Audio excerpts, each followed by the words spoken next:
Bom dia, hoje 28/12/2021, faltando 3 dias para chegar no final do ano, estamos aqui mais uma vez para meditar na palavra do Senhor.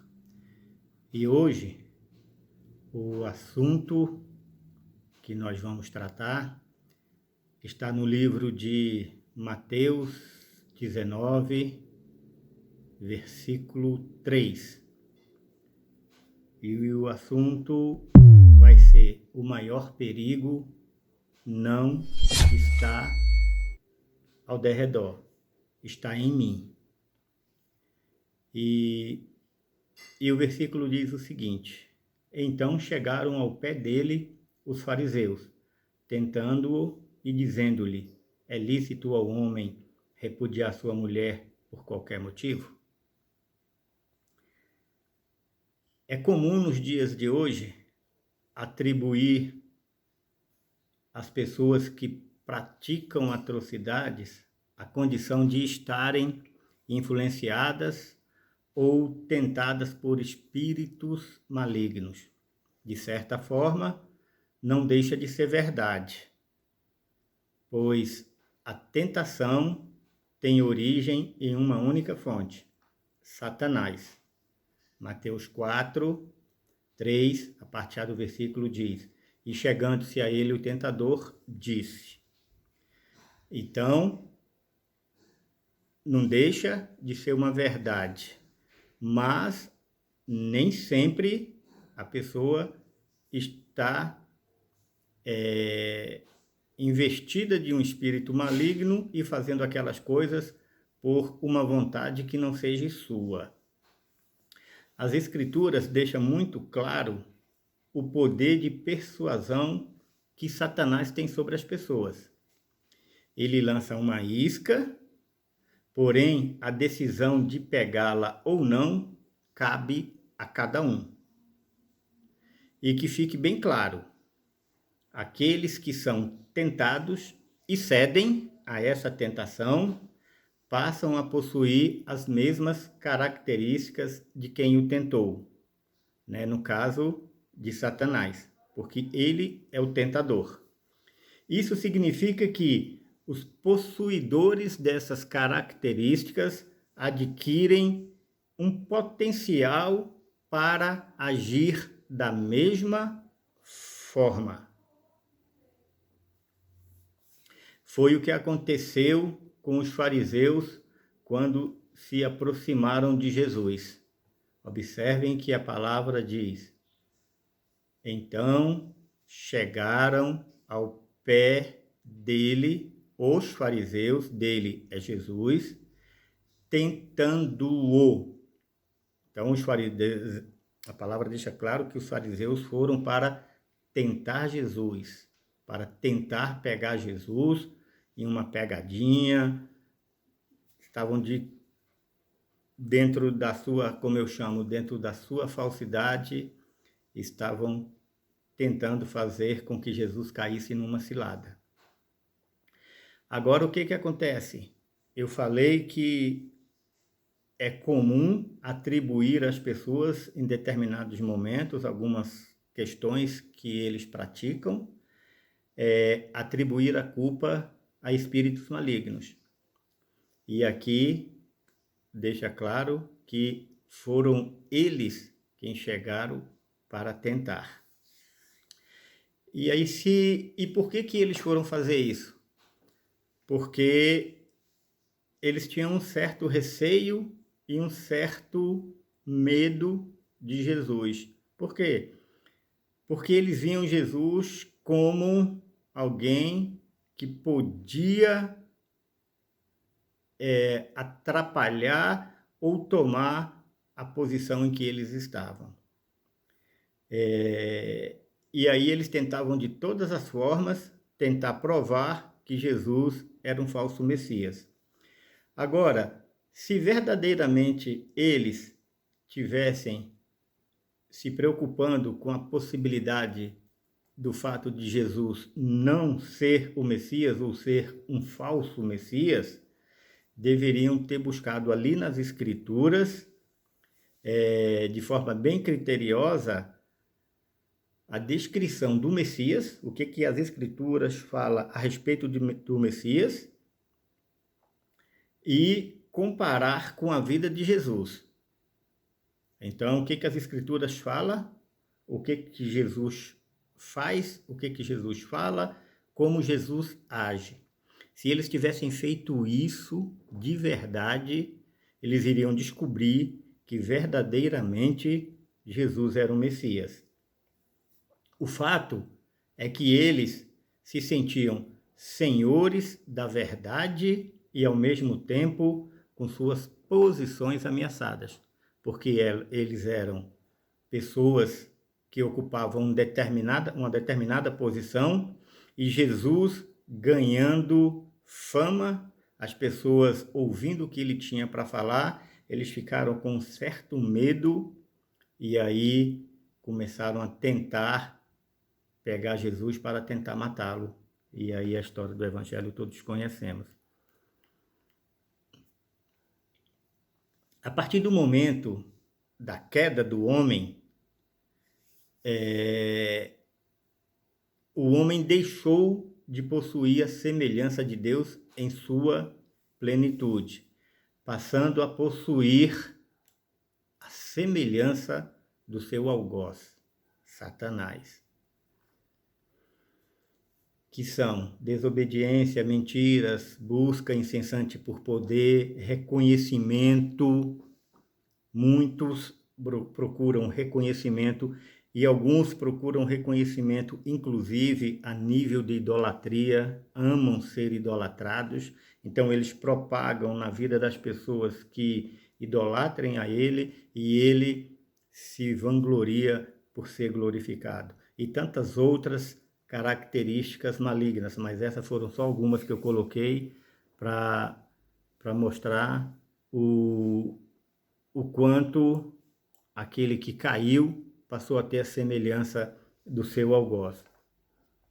Portanto, em determinado momento, Satanás não vai precisar influenciar o homem. E quando este tentar alguém, o fará por si mesmo. Vai chegar um momento que o homem vai ficar, vamos dizer assim, tão íntimo do mal, tão íntimo do maligno, vai se ficar tão satisfeito com o que ele anda fazendo, com suas mentiras, com o poder que adquiriu, que Satanás não vai precisar mais influenciar. Ele vai fazer tudo em seu próprio nome para manter os benefícios, para manter a posição, para poder manter o status, para poder manter a sua glória, sem que alguém venha tomá-la. Então, ele vai fazer isto por livre e espontânea vontade. É bem claro, é bom deixar claro que ele já foi influenciado, ele já foi tentado, ele já cedeu. Agora, ele deixou de ter a semelhança plena de Deus e passou a ter a semelhança de Satanás. Então, ele vai fazer tudo isso para poder manter aquilo que ele conquistou. Coisas erradas, mas ele vai tentar fazer isso. E aí é onde eu coloco. A partir do momento que ele faz por si mesmo, é onde entra exatamente a nominação do que eu dei a respeito dessa palavra. O maior perigo não está ao derredor, está em mim. Eu fiz porque eu quis fazer. Em 1 Pedro 5,8 fala o seguinte: sede sóbrios e vigiai. O vosso adversário anda ao derredor, rugindo como leão e procurando a quem possa tragar. Pedro, ele traz uma informação essencial. O diabo, ele não tem poder sobre nenhuma pessoa. O diabo, o vosso adversário, o diabo, anda em derredor, rugindo como leão e procurando a quem possa tragar. Ou seja, ele está procurando, ele está indo atrás. Ele não tem acesso, ele tem que achar uma oportunidade para poder instalar a sua vontade na vida daquela pessoa. E ele só vai conseguir isso a partir do momento que essa pessoa ela der permissão. E isso só vai acontecer essa permissão porque aquela pessoa ele vai ter um interesse, um desejo, uma ganância em obter o que não lhe é de direito ou tentar antecipar alguma coisa que poderia ser de direito, mas ainda não é chegado o tempo. Em Tiago 1,4 vai falar, mas cada um fala, né? Tiago 1,14, perdão, Tiago 1,14 fala, cada um é tentado quando atraído e engodado pela sua própria concupiscência. E eu falei lá atrás que em determinado momento o Satanás não vai poder influenciar o homem. O homem por si só, ele vai fazer todas essas atrocidades, ele vai tentar a cada um, porque ele já vai estar com as características do maligno, e isso ele vai fazer por quê? Porque ele determinou ser aquilo que foi atraído, aquilo que o atrai, ele decidiu correr atrás daquilo. E a forma dele conseguir isso vai ser cedendo às astúcias do maligno. E a partir do momento que ele foi, vamos dizer assim, capturado, que ele foi preso, no decorrer da caminhada, ele vai se sentir tão bem com as coisas que ele está ganhando, ainda que sejam passageiras, mas ele vai permanecer por vontade própria, atraído pela sua própria concupiscência, pelo meu desejo, pelo meu egoísmo, por aquilo que eu quero e muitas vezes não é para mim. Pedro também mostra no início do versículo, lá do capítulo 5 e o versículo 8, ele mostra a necessidade de uma blindagem. Olha como começa: sede sóbrios e vigiai. Então, é necessário que essa sobriedade, o que significa essa sobriedade? Eu entender, tem que ser partindo de mim, entender o que me é lícito e o que não me é lícito, o que eu posso e o que eu não posso fazer.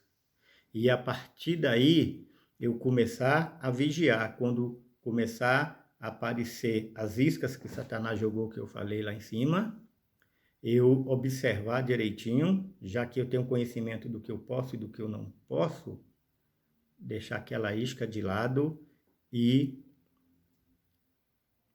manter essa blindagem. E Paulo, ele descreve características dessa blindagem, uma roupagem que está lá em Efésios 6, né? A armadura do cristão.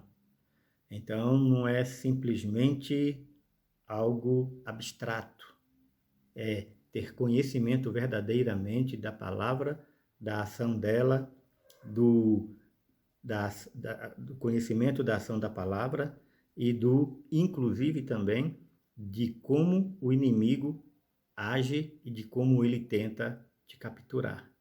A partir do momento que a gente entende e reconhece que tem que ter essa blindagem, que a gente anda com sobriedade e vigiando, a gente não vai permitir que ele entre na nossa vida, tome conta da nossa vida e aí vá fazendo segundo a minha vontade de realizar os meus desejos, segundo a minha concupiscência, tudo aquilo que eu espero. E ele vai querer fazer isso para poder nos levar para a perdição eterna. Então, cabe a nós. Ele não tem poder de nos carregar. Ele vai tentar pegar a nossa permissão. E não podemos dá-la. A Bíblia está cheia de exemplos de pessoas que usam da característica adquirida. Eu adquiri a característica de Satanás, então aí eu vou usar dessa tentação para atingir os seus objetivos, os meus objetivos. Então, a Bíblia está cheia de pessoas assim. E no dia a dia a gente percebe isso também. Nada mudou, muito pelo contrário, só aumenta. Quanto mais pessoas na Terra, mais isso vai aumentando.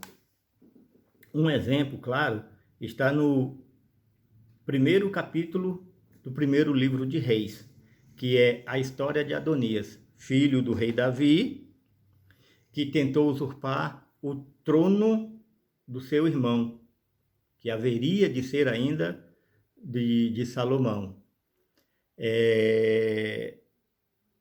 Foi numa época em que Davi já estava idoso, já estava velho, ele basicamente já não reinava mais, e Adonias viu essa oportunidade de se fazer rei, usurpar do trono que foi dado, que foi prometido a Salomão. E aí ele, sabendo, conhecendo isso, e aí ele, para poder realizar a sua vontade, para poder realizar toda aquela consciência, o desejo pelo poder, de estar no poder, ele resolveu usurpar o trono de seu irmão. E aí o que ele faz? Relata a Bíblia que ele é um jovem bonito, vistoso, e penso eu também que eloquente, e aí de repente ele começa a assediar pessoas de posição para que o apoiem nessa jornada, nessa investida.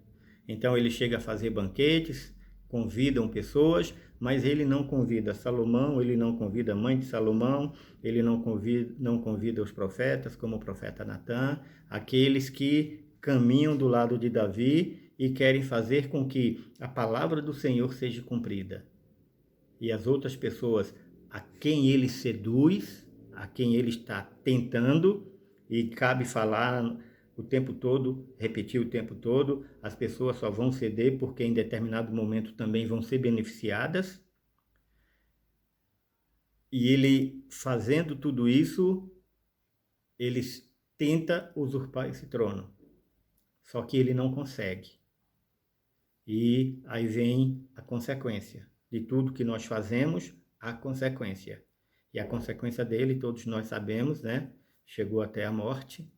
E ele não conseguiu tomar posse do trono que não era dele. Então, Tiago, ele foi bem pontual quando coloca que cada um é tentado quando atraído e engodado pela sua própria concupiscência. Observa que, se a gente for parar e olhar direitinho, não houve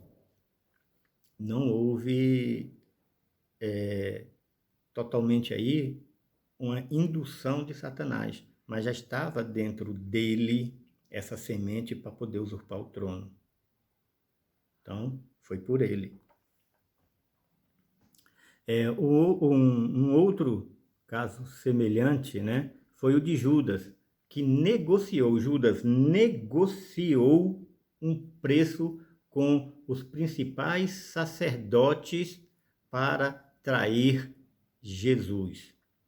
Mateus 26, 14 e 16. Então, um dos 12, chamado Judas Iscariotes, foi ter com os principais sacerdotes e disse: que me queres dar? E eu vô-lo entregarei. Eles lhe pesaram 30 moedas de prata. E este, então, buscava ele oportunidade para o entregar. Então, Judas, também dentro da sua própria consciência, dentro daquilo que o atraía, que era riqueza também, e a Bíblia fala que ele era ladrão, então ele era atraído por dinheiro, ele era atraído por valores, ele era atraído por joias, e aí e ele era quem cuidava da bolsa do dinheiro de Jesus, que andava para o seu ministério, e ele sendo atraído por isto, ele teve toda a oportunidade para poder ser curado, para deixar essa vida, mas ele preferiu continuar trilhando por aí. Então, dentro dessa atração, ele traiu Jesus por 30 moedas de prata. A consequência, todos nós sabemos, né? Morte também. Então, o salário do pecado é a morte. Romanos nos fala isso com clareza. Salário do pecado é a morte. Quem trilhar por esse caminho vai encontrar a morte. E não adianta tentar justificar porque estava influenciado, que estava dominado por um espírito maligno. Não. Foi porque quis mesmo. Existem também os que acham que fazem o que é certo. Aqueles que estão tentando, do verbo tentar, tentação mesmo, e acham que estão fazendo a coisa certa. Por exemplo, Rebeca.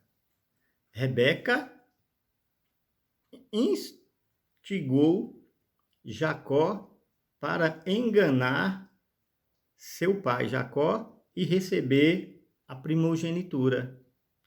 Gênesis 27, de 6 a 10.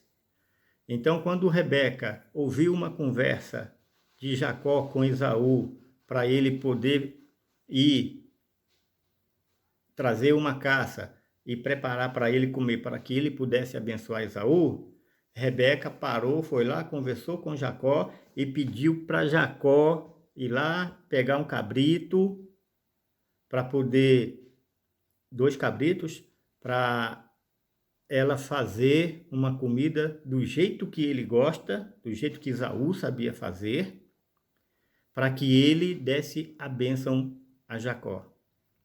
Observe que Rebeca até tinha boa intenção, porque ela conhecia a profecia no momento em que ela foi dar à luz e havia ali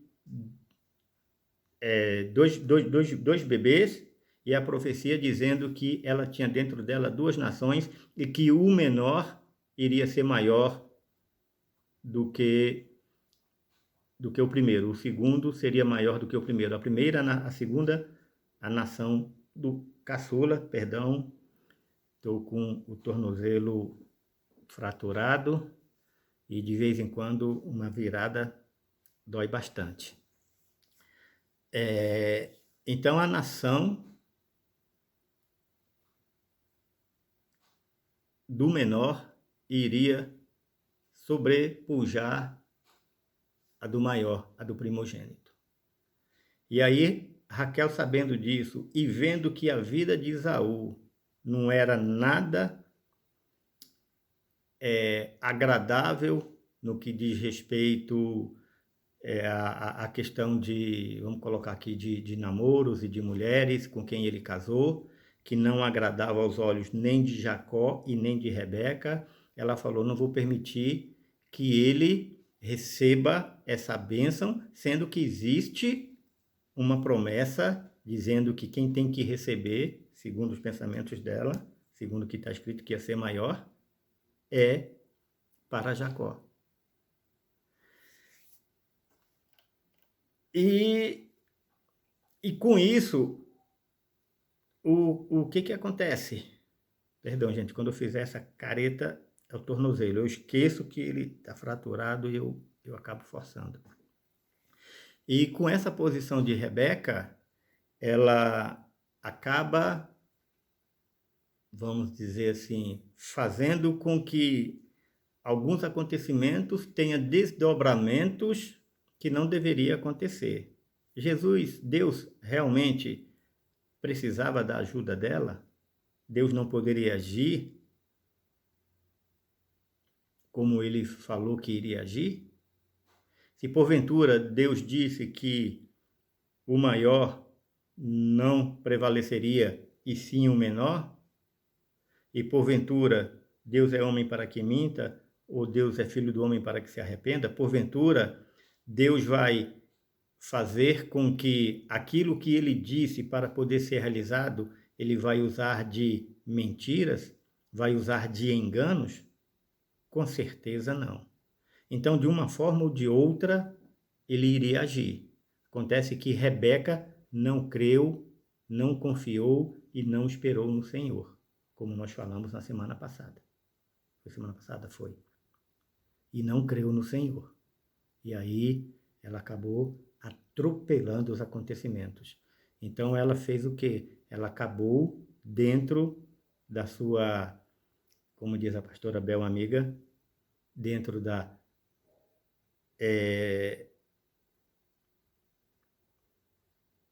sinceridade, da sua falsa sinceridade, da sua redondamente, ele está sinceramente errado, a frase é essa, dentro do seu erro sincero, porque achou que estava fazendo a coisa certa, ela acabou fazendo, tentando Jacó, que também, eu creio, já sabendo dessa profecia, esperava o momento para poder ser abençoado e receber a primogenitura no lugar de Esaú. E aí, com o aval da sua mãe, ele acabou aceitando. Então, dentro da própria consciência do que eles desejavam, realmente eles acabaram se deixar levado pelo erro.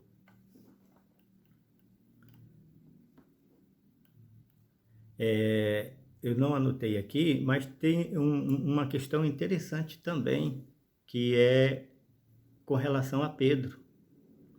No momento em que eles estão lá no Monte das Oliveiras, em que Jesus já vai ser traído, e que vão prender Jesus, e aí Pedro saca da espada e corta a orelha de Malco em defesa do mestre, como quem diz: mestre, enquanto o senhor foge, eu dou conta deles, nós, os seus discípulos, vamos dar conta deles. E aí Jesus aparta Pedro, tira Pedro do lado, pega a orelha de Malco, coloca no lugar, faz uma cirurgia ali milagrosa e ele volta ao normal. Pedro ali nada mais, nada menos que está tentando Jesus para que ele se afaste da sua verdadeira missão, que é entregar a sua vida por mim, por você e por todos nós. E a palavra é clara: não tentarás o Senhor teu Deus. Foi o que Jesus falou para Satanás. Então, Pedro ali também da mesma forma, andando com Jesus, observando as palavras de Jesus, mas não conseguiu assimilar o que ele estava dizendo. E dentro da sua sinceridade, né? Assim como Rebeca, ele estava errado, sinceramente errado, fazendo a coisa errada, achando que estava fazendo o certo. Isso tudo porque deixou fluir a vontade humana, a vontade dele, e não a vontade de Deus. E nós vamos tentar alguém, e saiba que todos nós, em um determinado momento, ou já tentamos ou vamos tentar. E nós vamos ver isso daqui a pouco. E vamos ouvir agora Quantos de nós, depois de ouvir questões contrárias àquilo que a gente pensa, aquilo que a gente acha, aquilo que a gente acredita, nunca tentou convencer aquela pessoa do contrário? Essa palavra, tentar convencer, dependendo da frase que ela é usada, parece que a gente está se esforçando para conseguir resolver uma situação que não está muito fácil, mas ela vai significar também de ir em um determinado parâmetro, em um determinado momento, forçar alguém a ter a mesma opinião do que eu. Quantos de nós já não fizemos isso? E aí, uma coisa é tentar mostrar um ponto de vista, um caminho, e outra coisa é insistir de forma veemente a ponto de constranger e até mesmo coagir que aquela pessoa mude de opinião porque eu estou certo. Eu estou certo. Então você tem que se render à minha vontade, à minha posição. Você não pode agir da tua porque a sua está errada. Isto é tentação. Isto é tentação. E por que eu digo que isso é tentação? Porque durante todo o período em que Jesus esteve na terra, ele nunca insistiu para que alguém mudasse a posição em que ele estava. O jovem rico, chegou lá, perguntou o que faria para ganhar o reino eterno. Jesus disse a ele: vá lá, venda seus bens e dê aos pobres. Ele ficou entristecido. Jesus não insistiu e disse: se você quiser, você vai lá e venda. Só assim você vai ter vida eterna. Jesus estava mostrando para ele um dos caminhos para poder chegar à vida eterna. E ele se entristeceu e não quis. Um exemplo muito clássico que eu gosto muito é o dos discípulos de Emaús, Lucas 24, 13 a 33. Não vamos ler também, porque é muito extenso, mas a gente conhece os 2 discípulos que estavam saindo de Jerusalém, estavam caminhando para Emaús e de repente Jesus encontra com eles no meio do caminho e vai conversando com eles e vai mostrando com eles. E lá em Lucas 24, 47, 49, um pouquinho mais na frente, Jesus fala uma frase, já depois de ter conversado com esses discípulos, falando o seguinte: permanecer em Jerusalém.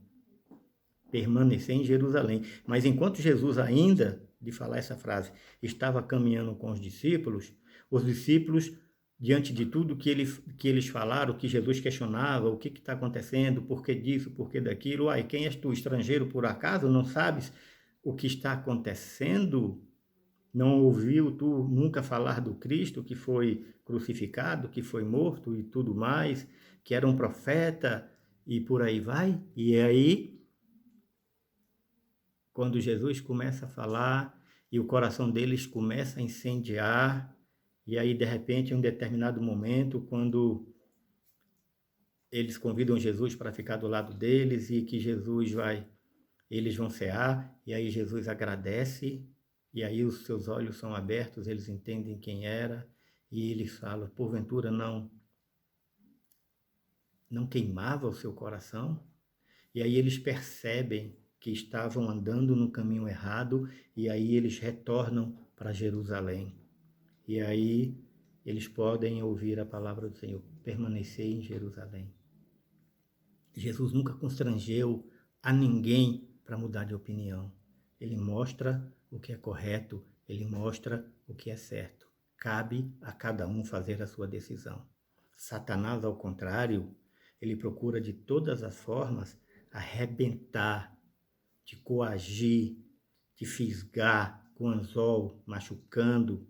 E para isso ele vai colocar no seu caminho exatamente aquilo que lhe tenta, aquilo que você deseja, anela, um desejo bem profundo. E aí, se não vigiar, se não permanecer sóbrio e não vigiar, se não se blindar, podemos cair. Quando em circunstâncias tomamos decisão por alguém, a gente acaba tentando e aquela pessoa acaba cedendo, né, e persuadimos a tomar determinadas decisões, nós podemos fazê-lo trilhar por caminhos de engano. Porque, como eu falei lá atrás, vai estar sendo de acordo com a minha vontade e não com a vontade do Senhor. Observamos como o Evangelho e o evangélico não são bem aceitos nos dias de hoje. Param para perceber. O Evangelho e o evangélico, ou o Evangelho pregado pelo evangélico, ele não é bem aceito nos dias de hoje. E por que ele não é bem aceito nos dias de hoje? Porque quando os crentes, né, o evangélico, começou a levar a palavra, eles levavam de uma forma bruta. Ou vocês aceitam a Jesus como Senhor e Salvador, ou vocês vão queimar no fogo do inferno. Eu mesmo ouvi essa frase muitas vezes quando eu não era evangélico. Então, eu tinha aversão a evangélico. Eu tinha aversão a evangélico. Tanto que quando Deus proferiu a mim e a minha esposa, que eu já contei essa história em outro momento, mas não vai dar para falar agora, que sobre a enfermidade da minha filha, que ele iria curá-la e que ele usaria isso para que a gente se convertesse a ele. A minha esposa se converteu, eu não, porque o meu coração já estava endurecido. E aí o que acontece? Isso gerou uma antipatia que foi feito com que muitos vinculassem a pessoa de Jesus à nossa pessoa. E aí o que acontece? Se eu sou uma pessoa que não sou um evangélico que age dessa forma e eu não sou bem desejado, se a pessoa de Jesus está vinculada a mim, se aquele evangelho está vinculado a mim desse jeito, dessa forma, eu não quero. Então, Jesus também vai ser indesejado. E aí, em vez de sermos luz e sal da terra, a gente passa a ser pedra de tropeço. A gente passa a tomar a posição do tentador. Vamos assumir as suas características e agir igual ao nosso algoz. E muitas vezes, como eu já falei antes, ele está bem longe. Minha mãe tem um ditado interessante. Ela fala que onde tem muito menino traquino, ela fala que o diabo nem chega ali perto, porque senão ele vai ganhar a culpa de tudo que eles fizerem de errado. Porque menino, vocês sabem, todos nós já fomos, quem já é adulto. Né? Então,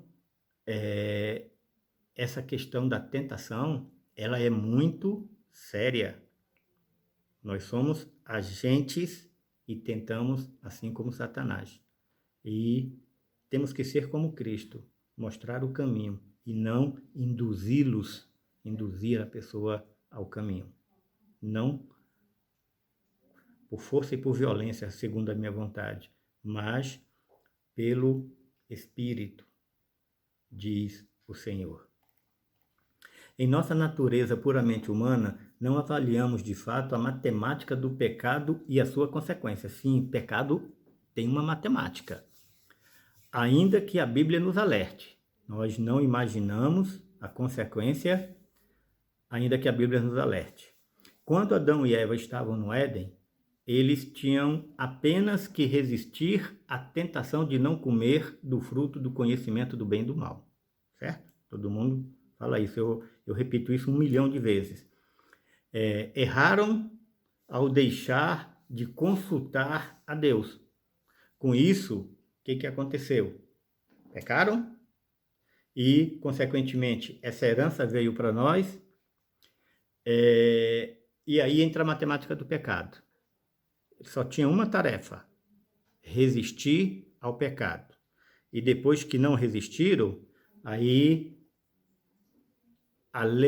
hoje, além de resistir ao pecado, temos que nos esforçar para conquistar aquilo que já tínhamos, uma vida com Deus. a matemática do pecado, ou o resultado é, no mínimo, uma porção dobrada. No mínimo, uma porção dobrada. Hoje, para eu conseguir o reino de Deus, eu tenho que me esforçar para não ser tentado e para não pecar. Quer dizer, tentado nós vamos ser o tempo todo, mas para resistir à tentação, e vou ter que me esforçar para conseguir o reino de Deus, voltar para onde eu já estava. Então, porção dobrada, resistir e lutar, brigar, para reconquistar aquele lugar que é de direito, porque Jesus Cristo derramou o seu sangue. Então, é de direito, eu tenho direito. Mas agora, claro que é pela misericórdia dele, que é pela ação dele, mas eu tenho que me esforçar. Tenho que fazer sacrifícios, tenho que fazer renúncias para conseguir. Então, no mínimo, porção dobrada. E no andar da vida, a gente vai perceber que vai ser muito esforço, não vai ser pouco. E essa é a realidade do homem. Um coração continuamente mau. E nós estamos tentando o tempo todo, porque o nosso coração é mau. Gênesis 6,5 vai dizer: viu o Senhor que era grande a maldade do homem na terra, e que toda a imaginação dos seus pensamentos, de seu coração, era má continuamente. Continuamente. Então não é hoje, amanhã é bom, não. Era o tempo todo mal. A imaginação dos seus pensamentos. É forte, como dizem por aí.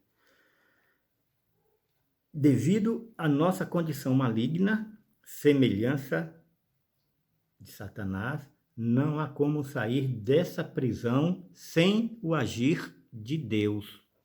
Só Ele é capaz de transformar e resgatar um coração inclinado para o mal e tentador. O nosso coração, ele é inclinado para o mal e ele é tentador. Nós procuramos o tempo todo fazer com que as pessoas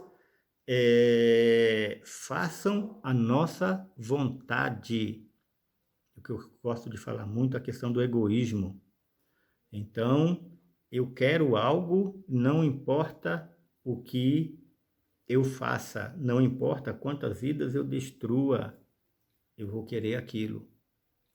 Este é a prisão em que nós estamos e que só vamos sair quando permitirmos o agir de Deus. Né? E aí é aquela porção dobrada. Resistir e se esforçar. E só Deus é capaz de transformar e resgatar um coração inclinado para o mal. Jó 14,4 diz: quem da imundícia poderá tirar coisa pura? Ninguém. Ninguém poderá tirar coisa pura. Então Jó fala, só Deus. Nenhum ser humano, com certeza. Só Deus. Então, é isso que nós temos que entender e aprender. Que Satanás, ele é o tentador, ele vem e nos tenta, nós cedemos a essa tentação porque como está lá em Tiago, eu acabo que nunca memorizo, porque cada um de nós é tentado quando atraído e engodado pela sua própria consciência. Então, a partir do momento que a gente é atraído por isso, Satanás ele tenta e a gente é atraído por aquilo que ele está nos tentando, porque ele sabe o que nós desejamos e a gente cai e aí é difícil de se levantar. Então nós temos que ter essa certeza. Somos dessa forma, infelizmente. Podemos não ser, se a gente entender e aprender que o único que convence sem tentar é o Espírito Santo. O Espírito Santo de Deus, ele está na terra para convencer o homem do pecado e do juízo. E não é forçando o homem, é com amor. É com amor. É mostrando o que pode acontecer, o que está acontecendo e quais são as consequências que estão sobre a sua vida, sobre a minha vida. Então, o maior perigo, ele não está ao derredor. Não é o diabo que ruge como o leão buscando a quem tragar. O maior perigo não é ele, porque como foi falado, como eu falei, ele só vai até onde nós permitimos. O maior perigo está em mim, está na minha vontade, está no meu desejo, está dentro de mim, quando eu sou atraído e sou engodado pelas minhas vontades e pelos meus desejos. Então, só o Espírito Santo tem poder para convencer sem que ninguém seja tentado. Eu não posso. E quando eu tento fazer isso, como falado, eu deixo de ser luz e deixo de ser sal. E passo a ser uma pedra de tropeço. Além de perder a minha vida, ainda posso levar muitos à perdição. Então, que vocês possam entender um pouco dessa palavra, assim como eu entendi, e que o Espírito Santo, sem violência, mas com amor, possa chegar no coração de cada um de vocês, mostrar verdadeiramente quais são as nossas dificuldades, quais são as questões em que nós desejamos de forma ardente, para que a gente possa vir a nos blindar, a resistir a essas tentações e nos manter firmes nas promessas, nos manter firme no caminho, nos manter firme na presença do Senhor.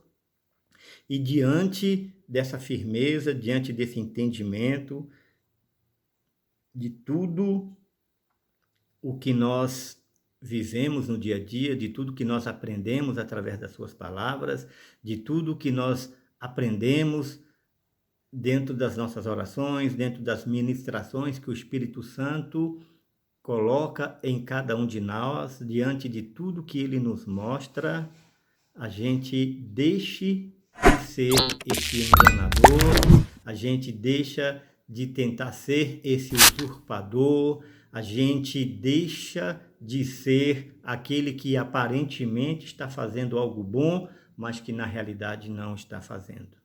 Então, que o Espírito Santo de Deus venha sobre cada um de nós e nos mostre o caminho correto a ser trilhado. Que tire a maldade que há dentro de cada coração, a começar por mim, que, como diz Paulo, sou o maior dos pecadores. Não é porque eu estou aqui que eu sou santo ou que sou melhor do que outro qualquer, mas a palavra diz que a partir do momento em que eu tenho mais informação, em que mais o Espírito me revela, em que mais eu recebo do Senhor, mais eu serei cobrado. Então, que cada um de nós possamos entender e que o Espírito Santo venha fazer morada e que a gente possa verdadeiramente permitir que, através da nossa fala, através da nossa pregação, o Espírito Santo venha convencer a cada vida. Através da nossa fala, com mansidão, orientando e mostrando e nunca coagindo. Que o Senhor nos abençoe, que o Senhor nos dê graça e a gente verdadeiramente consiga vencer todas essas dificuldades. Em nome de Jesus, eu agradeço. Mais uma vez, um final de ano na presença do Senhor, em que o Espírito Santo possa conduzir e trilhar os nossos passos de forma que esses 3 dias restantes possam ser diferenciados, possam ser extremamente abençoados pelo nosso Deus. Amém? Que o Senhor vos abençoe e vos guarde.